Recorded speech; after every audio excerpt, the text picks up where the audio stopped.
How are you? How are you? Okay. How are you? All right, that's what I like to hear. And in the same way, Jesus talks about how the sheep hear his voice, that he is the good shepherd.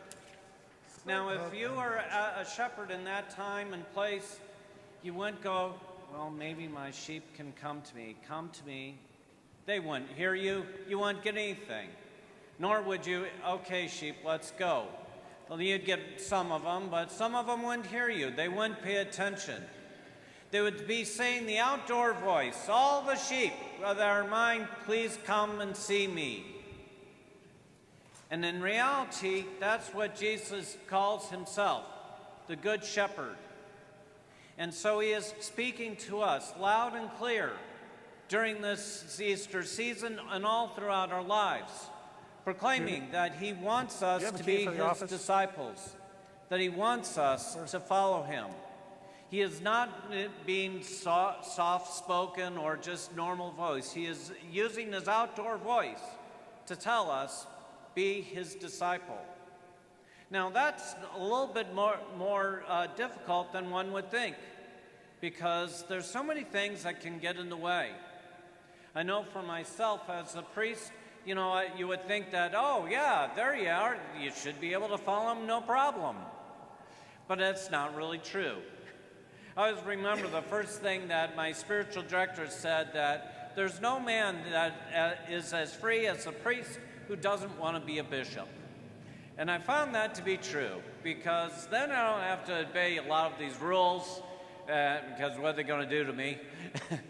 I don't have to go to all these conferences and be on committees, because I don't want to be a bishop. It's very free. But what he didn't tell me is that's only the beginning, because there's always a temptation to use this priesthood and this gift that has been given to me for myself. To aggrandize myself, to make myself rich, such as it is, but to say that really there's very little required of me other than to say Mass, say a homily, and visit some people. I could spend my days watching Netflix, watching YouTube videos, instead of listening to the Lord. The other extreme could be I'm spending my day just running after people and doing whatever they want and just forming committee after committee to just say, okay, you do it, and have the parish run on its own, rather than listening to the Lord and being the leader. As Jesus says that my sheep follow me, and the larger as I find myself following Jesus, I find myself more confident in what I have to say. I find myself being filled with the breath of the Holy Spirit so that I can speak in word that will rally people and call a flock to me and therefore to Jesus Christ. For all of us, we are all shepherds in one form or another.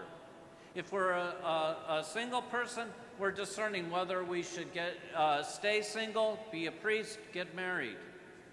And yet, in the singlehood, you could spend all this for your own self and say, I'll spend everything and focus on me. Or you could not focus on other frivolities or other people and forget. We're all supposed to be focused on Christ, to find out what he wants from us, so that we are filled with the Holy Spirit and be shepherds ourselves. For those who are married, the same is true, whether it's being a shepherd of the spouse, whether it's shepherd of their children, shepherd of their workplace. We're all shepherds of different things, and it can take us away from listening to the one true shepherd, Jesus Christ, who is calling us, again, to be his disciples. As we focus on what's really important, following the good shepherd, when we do that, then we have the confidence, then we have the breath to have the Holy Spirit work in and through us, to have our voice loud enough so that we too can call to others to follow Jesus just like we do.